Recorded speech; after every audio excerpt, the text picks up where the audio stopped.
Today, we have Collin Graves, who's a visionary leader and CEO of North Labs, a fractional cloud data analytics company that helps manufacturing and industrial organizations harness the power of data to become more efficient and innovative.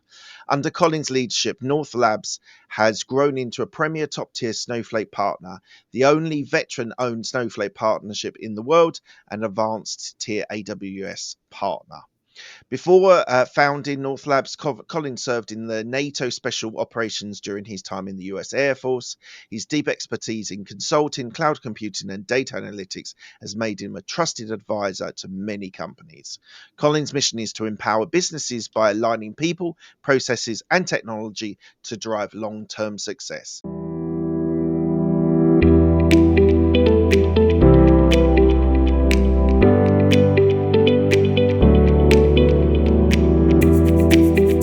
Hello, Collin. How are you today? Mark, pleasure to be here. Doing well.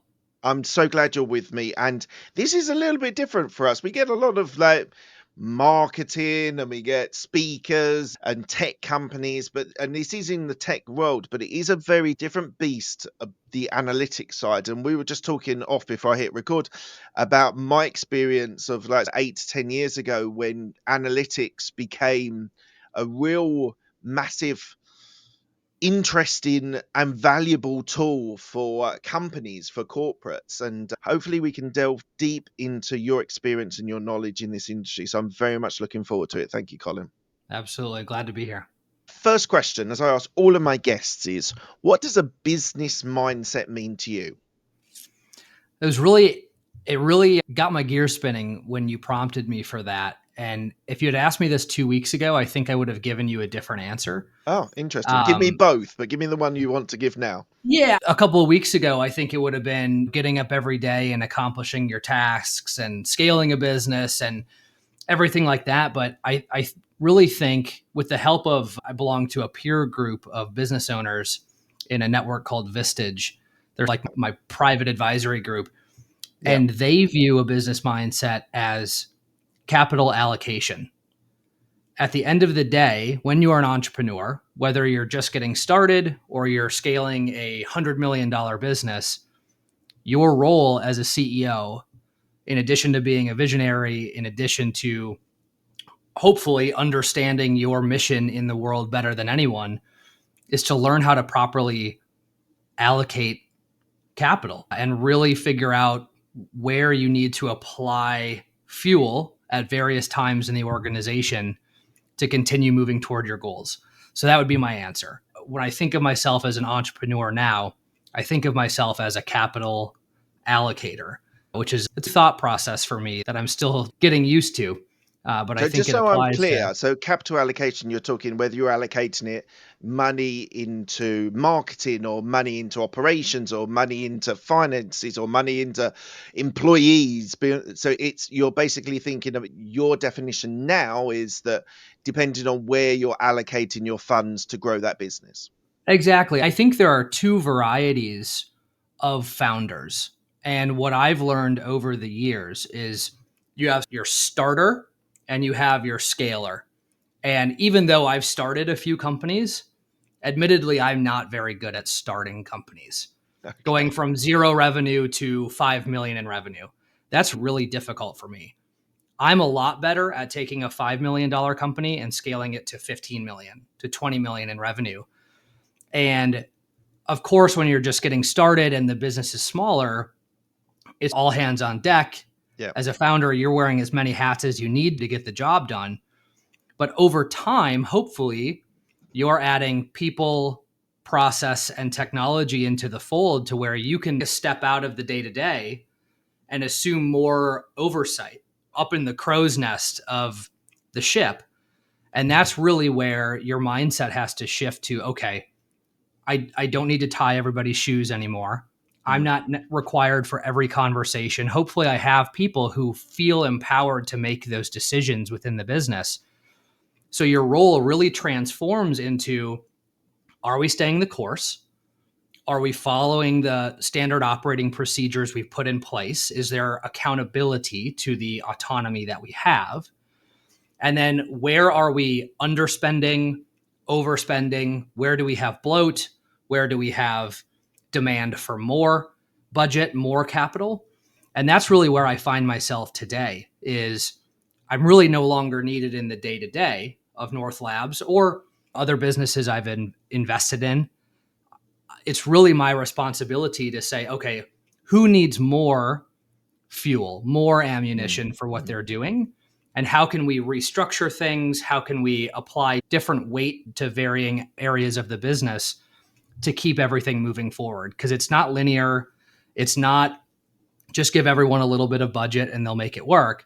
Sometimes you're needing to take budget from elsewhere and triple down in marketing or sales or delivery. And so it really becomes your responsibility as the CEO to see it over the horizon and plan for that appropriately so you're more proactive as opposed to reactive. Why don't you think you like the early stage setup of a startup? I I am someone who I'm really good at taking things from 0% to 80%. A process, a go to market strategy. I can do that better than just about anybody. When it comes to that 80% to 100%, I's dotted, T's crossed, the bow is on it, I'm not very good at that. And when you're in the early days of a startup, some people might say, yeah, it's all 80%. But you need to tie things off. You need to have a very Mm. presentable go to market plan. You need to have a very sound standard operating procedure and processes around how you do things.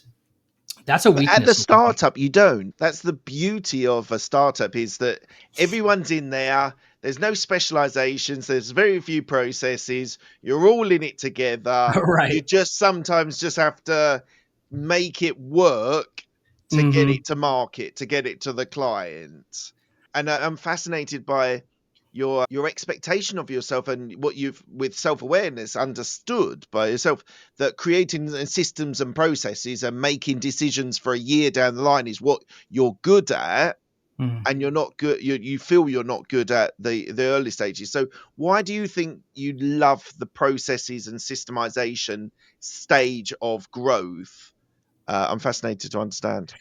Yeah, and I see where you're coming from, and having lived through it, you're exactly right. I think that time in the business where it's all hands on deck and everyone just gets stuff done and execute, that works to a point, right? You can scale from no revenue to 1 million in revenue Yeah, of yeah. good quality revenue with everyone just running at Tracking you. everything all the Yeah, time. yeah, But that gap to that's why so many businesses never make it over seven figures in revenue. yeah. I would argue. So you have that no man's land between 1 million and 5 million in revenue where you have to have some of those early processes. You have to have that scaffolding in order for things to take hold and the engine to start running on its own, Mm, as opposed mm. to just holding the hand crank and turning it And yourself. some people don't like that, have real problems with that shift from everyone doing everything and getting shit done into actually having specialization teams and people and operations managers that are looking after everyone. Some Right. people struggle with that. Exactly. Yeah. And I don't know, maybe I am too hard on myself, but when I look back on this is the second business I've founded. I did exit the first one, but it got to about that million and a half a year in revenue mark. So it was all hands on deck, limited Yeah. process, and someone came in and essentially bought our customer portfolio. I just feel more confident in my Right. decision making abilities when I can go into a business, say businesses I've invested in, or Mm. where North Labs is now, where we have teams, we have the accountability structure, really clear roles and responsibilities, how everything flows through the business. And then I can take a step back and go, okay, here's where the process is really shining. Here's where we're getting a little bit dull. And we Mm. either need to fix that with people, process, technology, Yeah. capital, whatever. And we can measure how that improves over time. So I don't know. Maybe my brain's too lazy for the first piece, but I just find that I perform better in those areas of, okay, we're around 4 or 5 million. Now the goal is to get to 10, where there is a very definitive change in org structure, Yeah. process, Yeah. legal nuance, whatever the case may be. And we're getting more sophisticated as a business. Yeah. It's not just a checking account, invoices out, revenue in. Now we're talking about maybe multinational teams. We're talking about compliance structures. We're talking about how to leverage money to make it work for the business Yeah. outside of just invoices out, revenue in. Yeah. Anyway, I think No, I think it's it's great there. awareness. I think Yeah. it's great self-awareness that and in essence, you can do it, and you obviously can do it. You just don't like doing it, which I think is absolutely valid. Moving on. So you were in the Air Force, and there was an element of NATO that you were involved in. Why don't you give me a little bit about what your experience in the military was? Sure. Yeah. I enlisted in the Air Force out of high school. I was planning to go to college and become an officer, but I was also pursuing collegiate baseball aspirations. I'm 5'9". I was a buck 50 at the time. You're not in America. You're not Yeah. really getting. Yeah. You're sitting on the far end of the bench at Yeah. that size. Yeah. So when I figured out that it wasn't really gonna come to fruition, I decided to enlist. I followed what my dad did. My dad is the top person in my life, business owner, smartest person I've ever known. And he enlisted in the Army way back when. So I decided to do the same. I enlisted in the Air Force. Started out turning wrenches as someone who was not super mechanically adept Okay. as a kid. Yeah. I got tossed into the most difficult aircraft to work on in the entire Air Force, the B-1, which is the most active aircraft since 9/11. Ellsworth Air Force Base in South Dakota, shout out to Ellsworth, has two of the three operating squadrons for the B-1s in the Air Force. So a lot of your time is spent deployed Right. overseas to support Right. those aircraft. Yeah. I deployed right away after getting to Ellsworth. I eventually got transitioned to Ramstein Air Base in Germany to support the C-130s out there, which was like going from working on an old Yugo to working on a Camry. They just run, they don't break. Right. So I was able to become all systems qualified. So I started my life in hydraulics and eventually became all systems qualified on the C-130. So qualified for engines, qualified for electrical systems, weapons systems, etc. And they made me a flying crew chief. So I got to fly around on these planes with very impressive people for a living in Eastern Europe, the Middle East, Africa, etc. And eventually I was attached to supporting NATO special operations. So a careful distinction here that I always want to point out is I was not NATO special operations. I am not Okay. cool enough to be those guys. They are the coolest, baddest people on the planet. But I did have the extreme honor of flying with them 270, 280 days a year. All right. So I was the least cool person on an aircraft at all times, right? You had two special operations pilots, you had a special operations loadmaster. At any given time, I'm flying with 82 Navy SEALs, British SAS, Delta, Green Beret, just the coolest people. And then me, right? So, what an ego check for a 19, 20-year-old kid to be surrounded by these high performing, high caliber, truly tip top of what the military has, of what NATO has to offer, and being able to learn from them in terms of leadership, mindset, discipline. I think a lot of it carries over into how I run businesses today. But so I did that for just over 5 years. I was running my first business when I got out of the military. I sold it about a year later, finished my university degree, and then started North Labs after a 2-year non-compete after I sold that first business. So let's move on to firstly, I don't think you were the least coolest. If you've got all of that expertise on the plane of all the systems, like I understand you're being humble, and I understand, like, compared to the SAS and all that, Navy SEALs, you might not be quite as cool as them, but you were the reason why that plane was kept on going. So just Yeah, just knowing that I was able to support them doing what they had to do. yeah, We did a yeah, lot with, it depends on where you are in the world, but for us, we did a lot of both humanitarian aid in yeah, Africa, but we so important. also, there were times where you're like, hey, there's a really bad man Mm, who's kidnapping children in a mm, village in Africa, and we're going to go shake some things up because people mm, are scared to leave their house and go to school and whatnot. And just knowing that you play a small part in even those children being able to walk to school and not being yeah, kidnapped from their families yeah, was something I'll never forget it. I think very fondly of moments like that. We had bad moments as well, of course, sure. but just knowing that you were a small cog in that wheel to allow those high level operators to do what they were trained to do was something that I definitely don't take for granted. Yeah, congratulations and thank you for your service. I know it's a very American thing to say thank you for your service, but no, I think it's so important to have that support. So thank you very much. So let's move on. Let's not talk about the first business. I want to talk about North Labs. So what made you start it in 2016? So North Labs really was a continuation of what I did with my first business. So I learned about AWS and what Amazon was planning to do with the cloud back in 2007. So I was very Right. early in the military. My father sent me a news link that I read when I was out on the flight line working on the B1 at the time. Amazon's going to start leasing data center space to Mm, companies mm, by the second.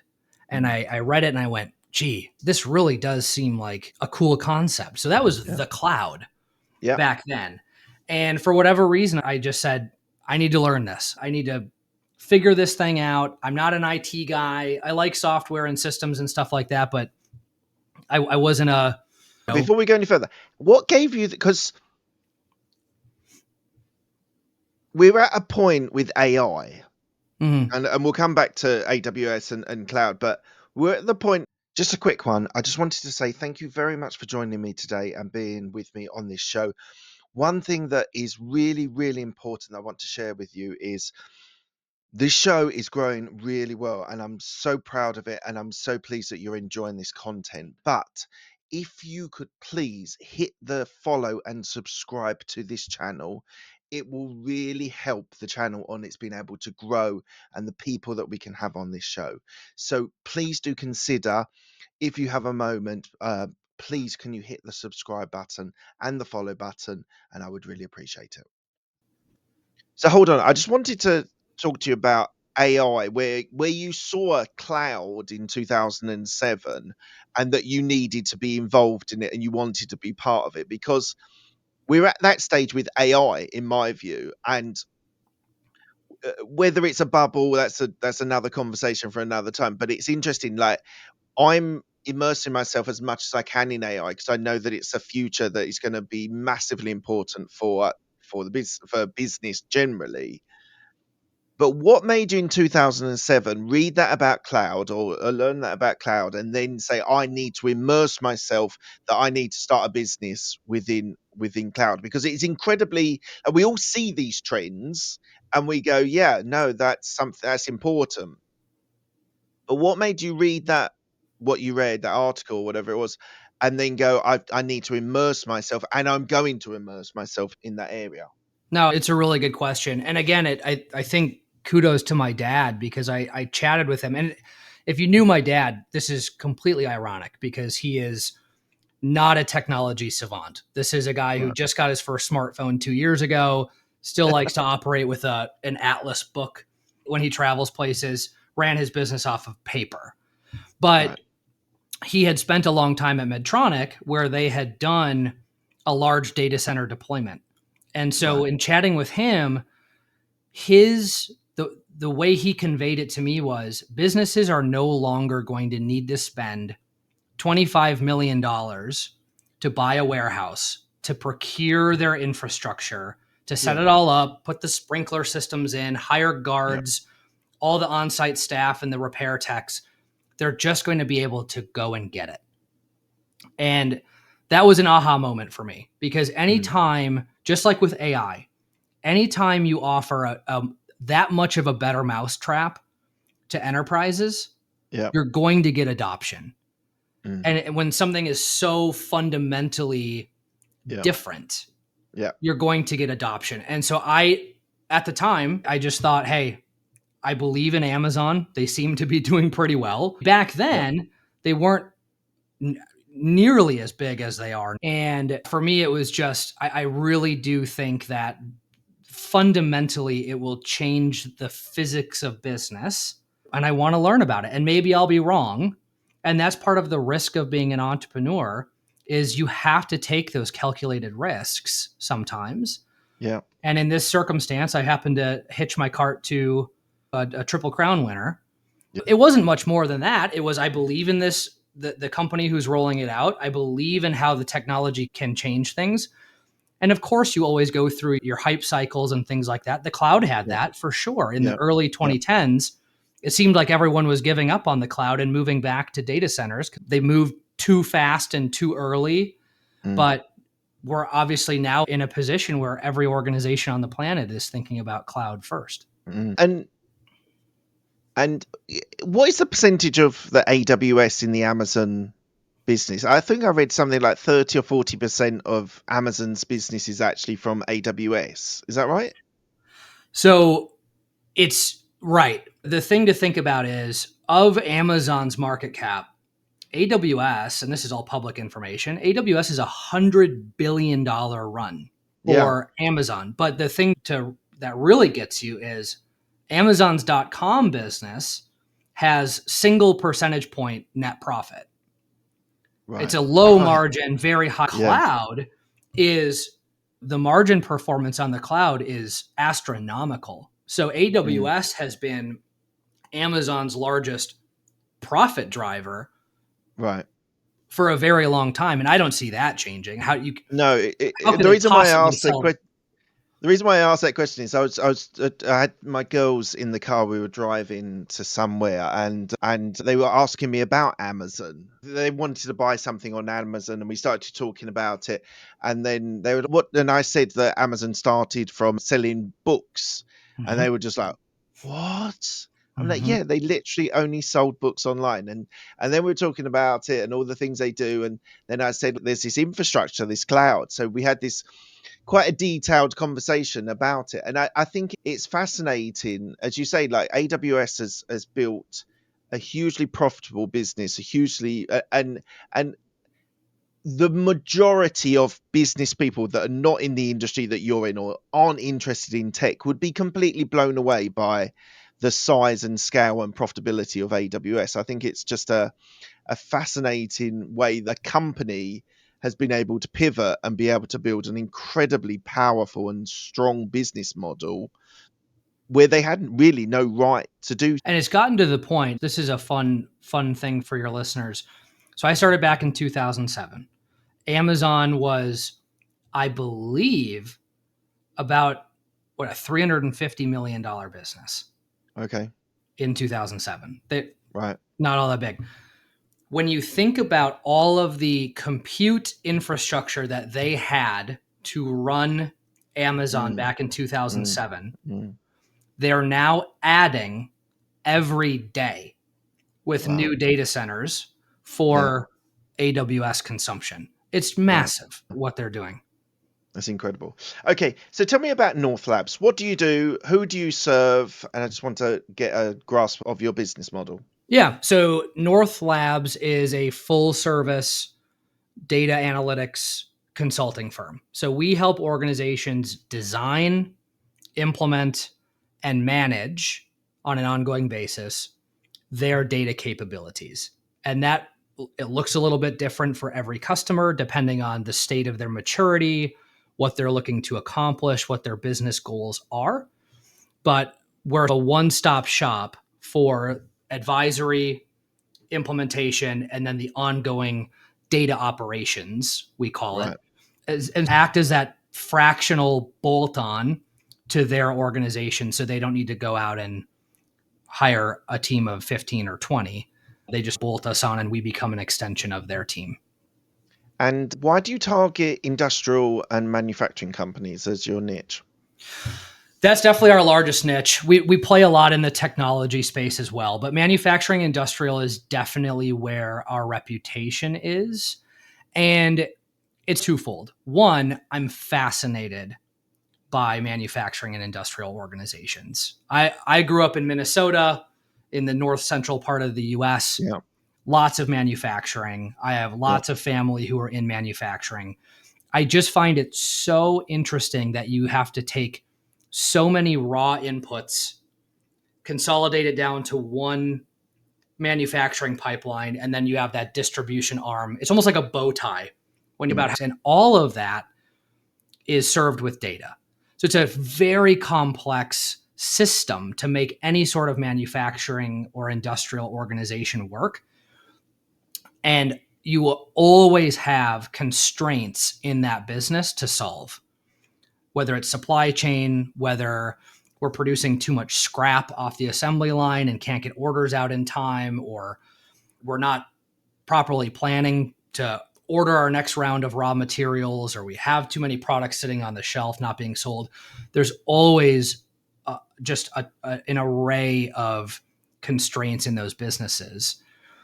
And secondly, selfishly, Mark, it's really difficult for organizations that look like mine to successfully sell into manufacturing groups, because manufacturing groups historically do not care about the tech you're selling. They're about AI because it's the cool thing to do. They don't care about data and analytics because it's cool. They're applying every decision they make to fixing or filling the constraints they have in their business. And when you're a technology person, it's very easy to talk about the what, the tools. Let's talk about mm, AWS and Snowflake or mm, Microsoft Azure or whatever the mm, case may be. mm, mm. And those conversations don't get very far in manufacturing and industrial org. So for us to come in and say, tell us where your business is failing you right now or underperforming right now. And Yeah, if we can solve that with technology, yeah. now we have a very appetizing narrative to share with these companies. And it's something that you have to attend the school of hard knocks to figure that out, honestly. But luckily, for the sake of my business, we've gotten pretty good at it. So that implies to me the marketing and sales conversations that you're having with these manufacturing and industrial companies is so important. How you're pitching, how you're talking to them, using their language, understanding their business model, understanding their what their pain points are. How have, and you said you've done it through hard knocks, how have you developed that marketing and sales strategy for you to be able to grow your business? Again, manufacturing is very complex, but when you think about what an average manufacturer is struggling with, in in my mind, it really falls into sort of three buckets, right? You have the planning aspect of what they're trying to do. How do we get these raw materials quick enough turn so we don't have a bunch of money tied up in raw materials that could go bad, or Mm, mm, we're not liquid if we have raw steel sitting yeah, somewhere. That's not money. So yeah, how do we get better at planning and mm, forecasting that supply chain? mm, Secondly is the actual operations, the assembly of whatever you're making, right? And that's things like scrap rate, right? How much of what we're doing actually gets sent back for rework or gets tossed into this pile here that gets mm, sold off for pennies on the dollar, melted back down into raw material. That's no good for us. mm, And so that's like the core manufacturing KPIs. yeah, And then on the other side, where a lot of manufacturers are going is in predictive maintenance. When a machine goes down or a machine is inoperable, yeah, it costs a manufacturing organization a tremendous amount of potential revenue right, because that machine's not working. But yeah, it's more than that. It's even if I have to reduce the speed of my line from mm, 100% to 25%, how much revenue are we missing? How much profit performance are we missing out on because of those partial shutdowns?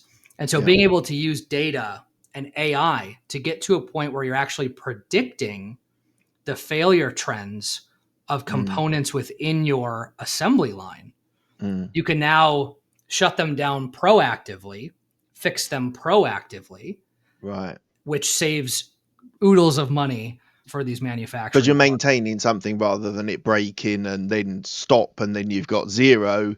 You might drop to 70% activity because you're doing maintenance work. And so that predictive way of understanding the machinery, and that's done through your analytics that you're providing to them. That's right. Yeah. Our whole goal is to create a unified source of truth data. Regardless of what industry you're in, you have more data than you've ever had before.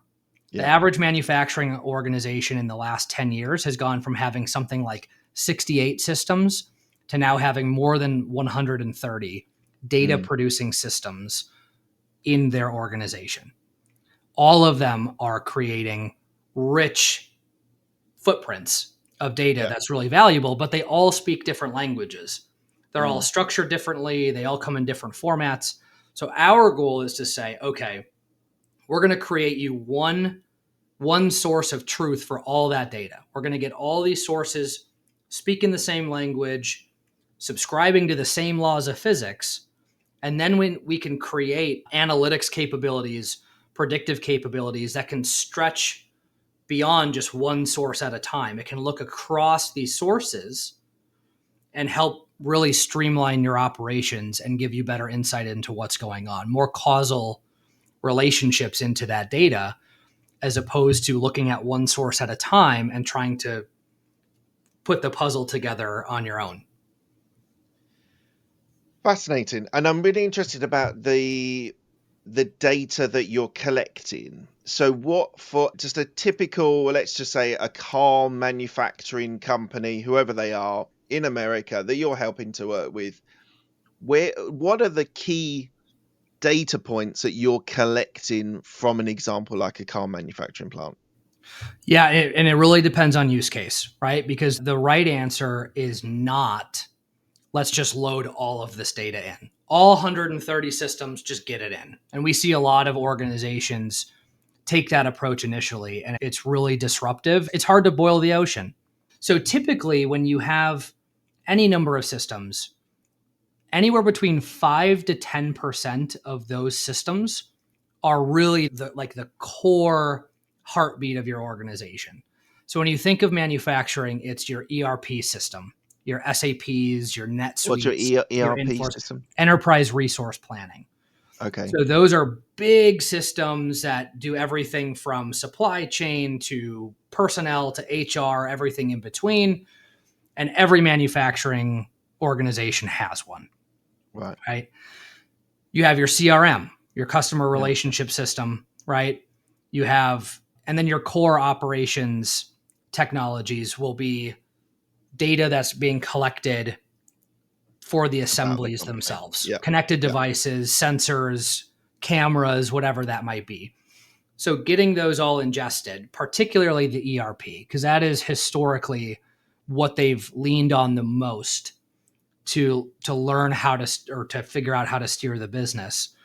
We typically start there. It's a Right. beast, but you start there because it has the most and the richest data that's typically of the highest quality in the business. And then we supplement it with those other systems depending on use case. So it could Mm. be marketing data, sales data, it could be shop floor data, it could be supply chain data. But depending on those use cases is how you prioritize what needs to get included next in that data infrastructure. And how easy or what's been the progression of digitalization of these manufacturing industrial companies? Because I'd imagine, I don't know, 20 years ago, they probably weren't that digitally aware the way your service can provide value. How has that evolved over maybe the last 10, 20 years? It's come a long way. The thing to think about, though, is that all of these different systems are still separate from each other. Yeah. So if you buy a new machine assembly today, it definitely has digital capabilities.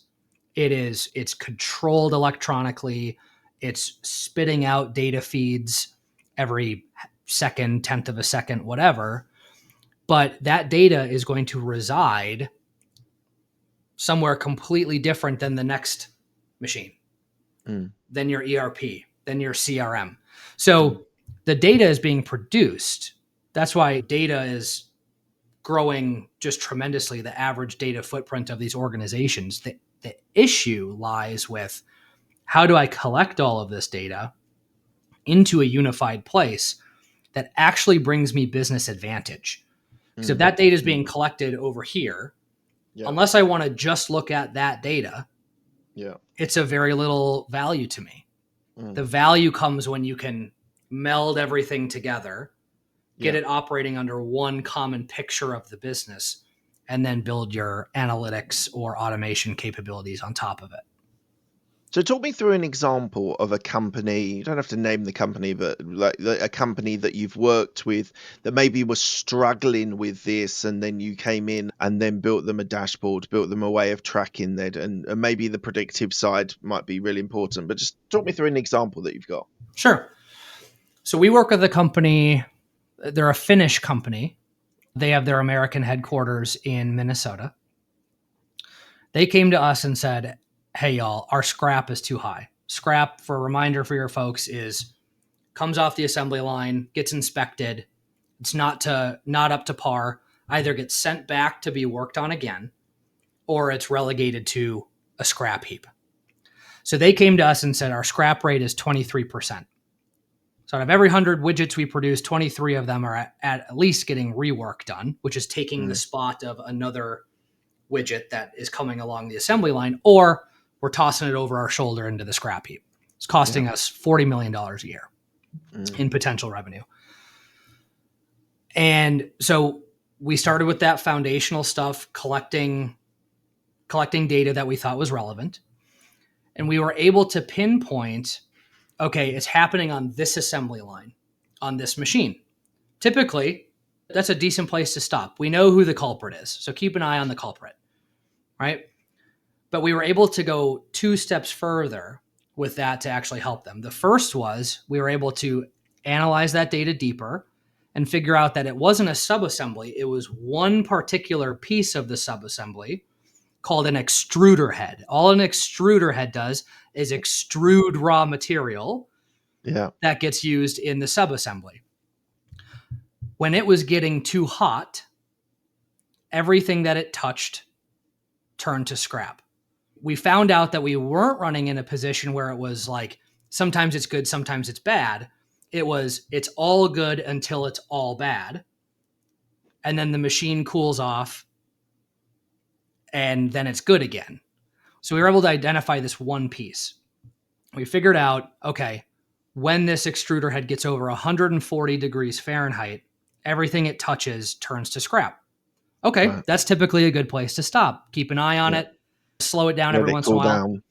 We went one step further and built them a system with that data to say, okay, not only should you keep an eye on that, but when it reaches 130 degrees Fahrenheit, you should notify the floor lead that this is happening. If it reaches 138 degrees Fahrenheit, we're actually going to automatically trigger a 25% reduction in assembly line speed. Monitor it. Hopefully it comes down. If it creeps up to 139, shut it off. So now you're in a position where you're not producing scrap at all. And we were able to take them in about 9 months from that 23% scrap rate down to 12. Great. And that for them over a 5-year period is about $90 million in gross profit. And so that's one really cool example where we went really deep with the customer. And not every customer needs to go that deep. Sometimes it's just, I want to know how my business is operating. But that's one of my favorite stories to share, just because it was one little thing that without data would have been impossible to diagnose. How concerned are you with privacy hacking when it comes to cloud computing? I think I'm less concerned that the way the cloud is structured, every cloud provider has what they call a shared responsibility principle. So they're responsible for keeping their data centers secure, keeping your data, what the term is, sharded across multiple data centers, Right. multiple pieces. Yeah. So nobody can just walk into a data center, pull out Yeah. a blade, stick it in their backpack. That happened a few years ago at an Azure data center. I've But seen it on movies yeah, and you walk in, television you steal programs. a They just blade. walk in, plug it Yeah, into their computer, they've downloaded everything. exactly. And you think you're walking out with some major multinationals data. It's just encrypted nonsense. Yeah. It's the beauty of the cloud is also its greatest risk is that it's never been easier for anyone to build IT systems. Mm. The caveat to that, or the downside of that, is it's never been easier for anybody to build systems, and you need to be very mindful about network rules and control policies and things like that, which is not where a lot of cloud engineers or entrepreneurs want to spend their time. I don't want to be thinking Yeah. about network access control lists Yeah. but if done properly, the cloud is arguably more secure than a data center, because on-premise data centers, there are shortcuts that are taken all the time because people think, okay, we own the four walls around it, Mm. and Mm. then you're at risk of physical interaction, somebody breaking into your data center, so on and so forth. So if done correctly, the cloud is very secure. The sort of onus on all of us will be, how do we continue to level up our organizations internally to ensure that things are being built as securely as possible? And what about environmental issues? Yeah, that's a whole separate podcast. I worry about, particularly with the AI movement, what's going on. I saw a slide last week that said data centers in the United States today consume about 3% of the total energy grid. In the next 5 years, they'll consume 8%. So we don't have the grid, the ambitions of a lot of these gigantic organizations. Now it's to the point where Microsoft is just entered into a deal to turn back on a huge nuclear plant on the East Coast, Okay. the plant that was responsible for our greatest nuclear mishap in U.S. history. So Which was hopefully, when? I think it was in the 80s. I can't remember off the top of my head. It wasn't Chernobyl-esque, but Okay. it was But like, it was a scare that we had, yeah. right? And then Amazon just announced an investment in a group that is building like small modular reactors.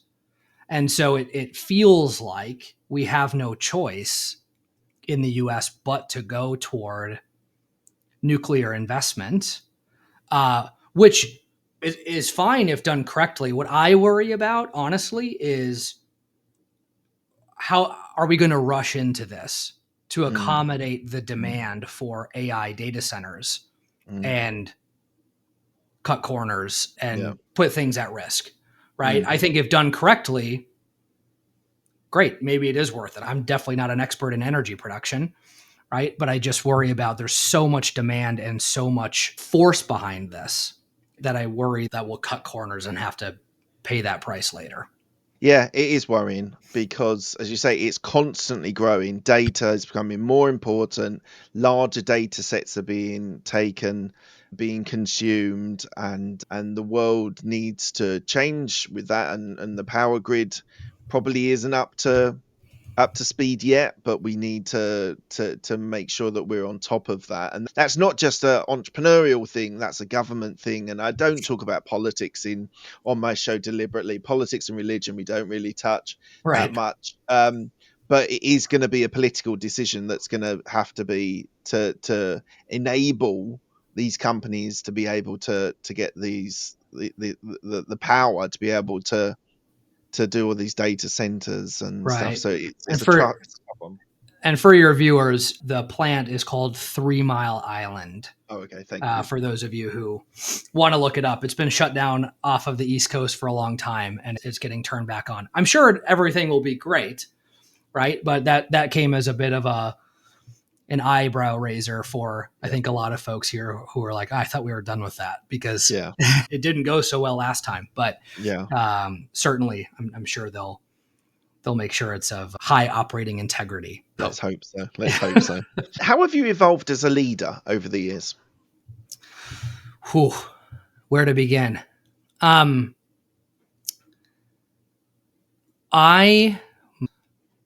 This is juicy. I've had to really, I'll put it this way. The military taught me that delegation is extremely important. Yep. The way the Department of Defense moves as fast as it does is because they excel at delegating responsibilities as far down the totem pole as possible.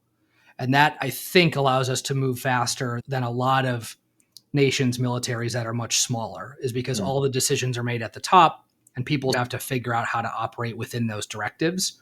Yeah. The military is very good, the US military, at saying it's okay if you're middle tier enlisted guy like me. We're going to give you a ton of responsibility and it's on you to execute and direct and everything like that. And so when I left the military, I felt very ready for that sort of journey. But I found that with both of my organizations, and again, this might go back to the starting versus scaling conversation. When we were in the starting mode of the business, trying to get from 0 to, call it, 5 million in revenue, I found myself having to be a part of nearly every conversation in the business. Not micromanagey, but like everything had to run through me. I felt like I was tying a lot of people's shoes, hiring these really brilliant men and women on our team who are more than capable, and just feeling like they had to get the all clear for me a lot. And I think I have gotten a lot better at that, right? There's a ton of trust. We hire amazing people who are happy operating outside of their immediate function to make sure things run really smoothly.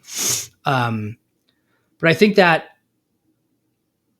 is has been one of my biggest faults. The other one that I'm still not great at, to be honest with you, is waiting too long to exit people from the business. Hiring and firing is the It's hardest thing in business. right. 100%. I'm quick. People always say slow to hire, quick to fire is the advice Yeah. I get. I am It's the still not exact easy. opposite. It's conversations. Mark, we're good. Now, obviously, I delegate that away, so our success rate is way higher than when Collin was in charge of that. But when I identify folks as, they call them either terrorists or puppy dogs, is like what we learn in the business, I'm really slow to move. And I don't know if it's because I feel maybe a bit of loyalty, right? This But person's been on a ride with responsibility. me. It's responsibility as Yeah. well, isn't it? It's, this person's been with me for 3 years, 3.5 Yeah. years. And maybe we're now at a point where they're not the person. It's not the right person in the right seat on the bus. And I find myself, instead of just going, okay, like we need to move away from this person, I go, man, what if I could just build them another seat? What if I just give them a bucket to sit on and go along for the ride? So that's still an area where I'm weak. And I lean a lot on folks on my team who I trust deeply to say, hey, man, I think your rose-colored glasses are on a little bit here. Yeah. And maybe it's time to make a move. Or I consult my wife, who is she's a lot more East Coast than me. And it's easy for her to go, yeah, rip the Band-Aid off. What are you doing here? I have people around me who help with that, but I'd say that those are the two areas that I've worked the hardest on myself to continue to level up as a leader. What do you say your risk appetite is? My risk appetite is high for whatever reason. Midwest, Minnesota, small town boy, typically you're not going to have the biggest head for risk on you. But in terms of jumping in 2 feet, when I started my first business, I didn't know what I was doing. I knew enough about the cloud to be able to talk about it. But that risk of, okay, now from across the ocean working in the military, I'm going Mm. to get on conference calls at 8 o'clock at night with a boardroom of 50-year-old people at a construction company who have never heard about the cloud, who don't care about the cloud, and sell them the cloud was something that I had to embrace a lot. And I got chased out of a lot of boardrooms with pitchforks and torches back in the day because I was How do you selling. feel about the sales side of it? Like, how you've probably got other people doing it, but you, as the CEO, there is an element of people are connected with you. How do you find that sales process, talking to potential clients, potential customers about your business? That's my favorite part of the business, to be honest with you. And it's because I've always felt a devout passion for sharing as much of what I know with people Mm, as possible, mm, even if they never sign to be a customer. I mm. think that the trick of the goal of any salesperson should be to level up the understanding of your stakeholder as much as possible. Mm. It's a Gary Vaynerchuk sort of Yeah. approach. If you're familiar with him, Yeah, jab, right of hook, course. teach them Yeah, of everything course. and have them realize They need that you. they'd be a lot better off working with you. And so that's really where we've gotten as an organization, where I'll sit down with executives and actually will deliver an entire blueprint to them Mm, early mm, on in the sales process at no cost. So we'll mm. take the time to say, here's where you're at, here's where you should go, here's what the roadmap looks like, here's where these different capabilities are unlocked, here's what we think the return on investment will be for you. Yeah, Here you go. You can yeah, hire somebody else to enact this. You can build an internal team. And most of the time they go, oh, now I know you and I like you. And because of this, I trust you. yeah, And those are the core elements um, of being successful in yeah. sales, right? I guess we buy from people we don't like from, but for large, complex B2B sales transactions, you have to feel like that person is on your side of the table. So Absolutely. that's my favorite part of running a business for sure. Amazing. Amazing. Look, we're coming to the end of the interview. I ask the same 6 questions to all of my guests. They're quick fire questions. They don't need a quick fire answer. First question is, what's the best decision that you've made? Best decision I've made in my personal life was to marry my wife, and the business side was to get back into cloud data analytics after I sold the first company because I really didn't think I was going to. Ah, interesting. What's the best piece of advice you've been given? We're going to move really slow so we can move really fast.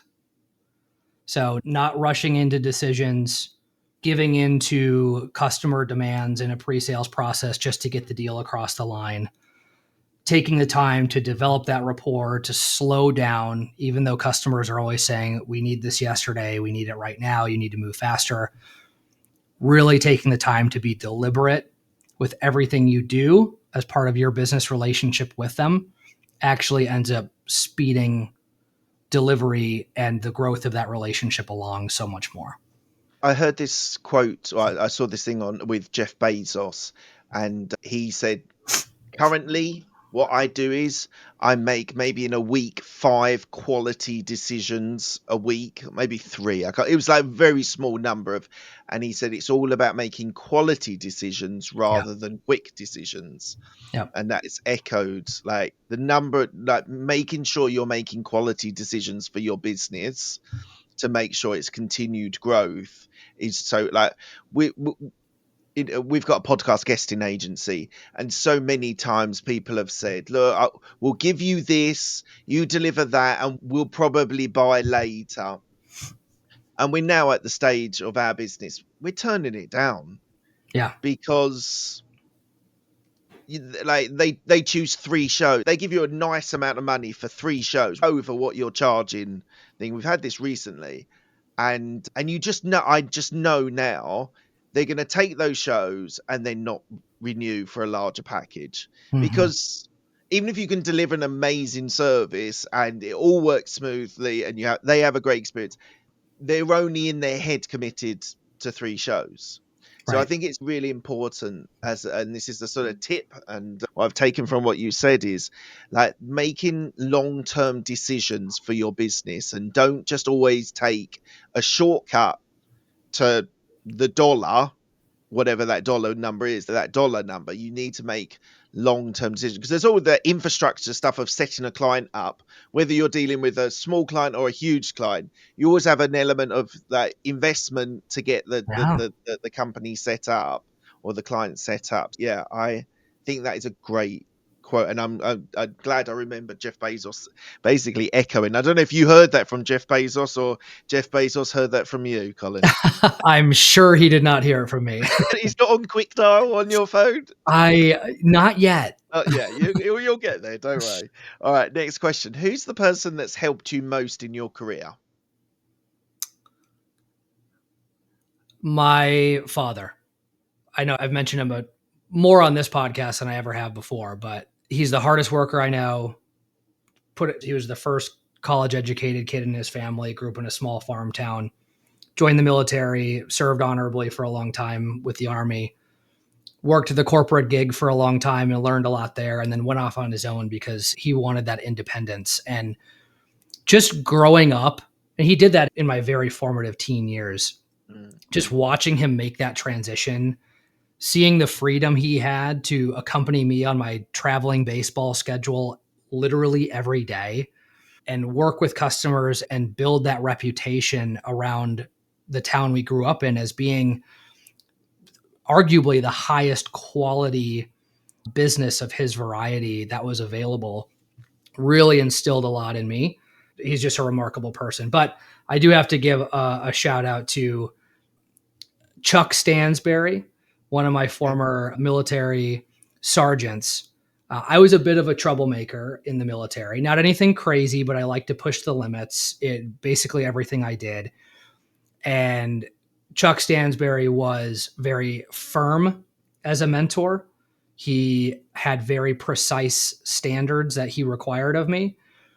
But because of his guidance, after his mentorship, I received Airman of the Year 3 years in a row with the group that I served. So I really was able to take all that energy and Yeah, chaos I had in my mind and apply it to my mission as a leader in the Air Force. And he's a huge reason why I think I'm here today, but certainly a reason why I was able to do what I did in the military. So he's a amazing. huge impact on my life. Amazing. Tell me about a regret that you have. um,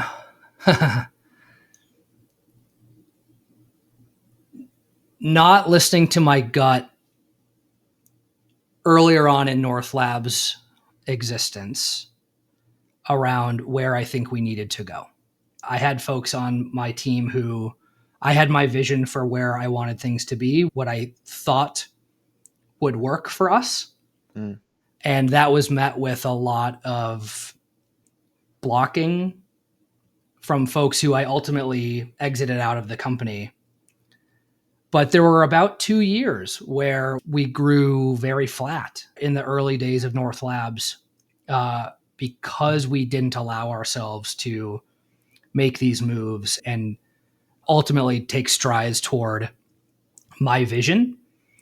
And so my regret is it's all hindsight. Of course, hindsight's yeah, of 2020, course. but my Yeah, regret sure. is not being more, again, it goes back to how slow I am to move people out. If that happened today, you'd be out tomorrow. Mm, But especially back then, it dragged on for like it was negligence on my part. It drew out for a very long time, and I regret not being firmer in my convictions and taking those actions. but that's all with experience. Totally. Now you've been through that experience, you wouldn't let that happen again. When what Right. you like, what's the saying? You don't know what you don't know, and Totally. so. And I don't know a lot. Next question. Thank you for that answer. What are you most proud of?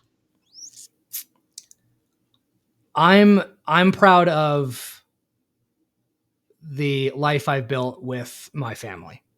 I have an excellent relationship with my family, my wife's family. Got a beautiful wife, beautiful 9-month old son. I'm in a happy place from that standpoint. Brilliant. You've still That's the got a long focal point road of my though. life. You've still got a long road. 9 months old. We're Got just to get getting through the started. Yeah, you got to get through the toddler years. Mine are Exactly. 8 and 10 now, and I feel we are past. Oh, there's other challenges. Don't get Oh me yeah. wrong. There's 100% different challenges, Oh but that man. whole sleep deprivation, baby proof in the house when they become toddlers, you're going to go all through that. Oh yeah, for sure. But it's wonderful. What is your why? So my why is to be the first provider of generational wealth for my family tree.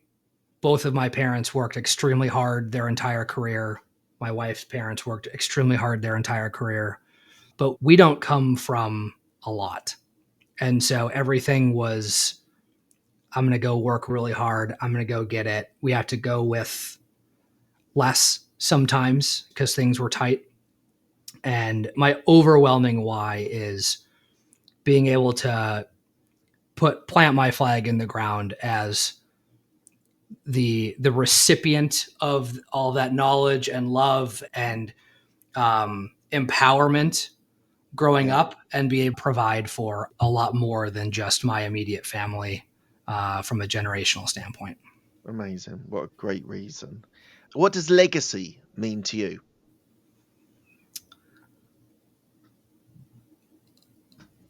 Legacy, a continuation. I think when I think about what I want my legacy to be, it's being able to raise a kid who grows up with the same nurturing environment that I had, but always feels the desire, the passion to push the envelope, to grow his own business, to be successful in his own way, master his hobbies and crafts, etc. So if I can see that from my kid or anyone in my family, um, I think that's a cool way to put a cap on the little legacy that I can provide. Amazing. And where can people find you if they want to find more about you or your business? Sure. I'm only on LinkedIn. I don't have any other social media, but Oh, just yeah. /in/Collin with two L's. We already discussed this. Collin with two Yeah. L's, Graves, Graves, on LinkedIn. Shoot me a follow, shoot me a connection. Would love to chat. Our website is northlabs.io, where you can find more about what we do.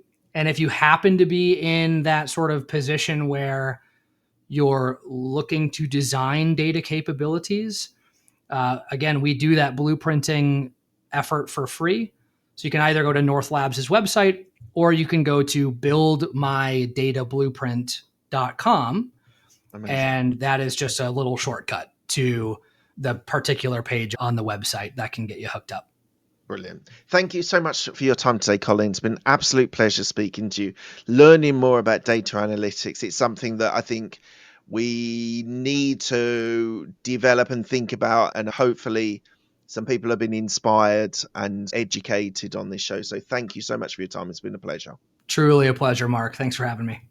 I really hope you've enjoyed that content. It's a really fascinating interview that I've done there. So please do, if you are enjoying this content, please do give it a like. Please do give a subscribe. It'd be really good to boost the subscriptions. It really makes a difference to the algorithm in YouTube. So thank you for that. If you do hit subscribe, hit the bell icon and you'll get all of the content. You'll get notified when all the content is available. Thank you so much for your time. It's really appreciated. Thanks a lot.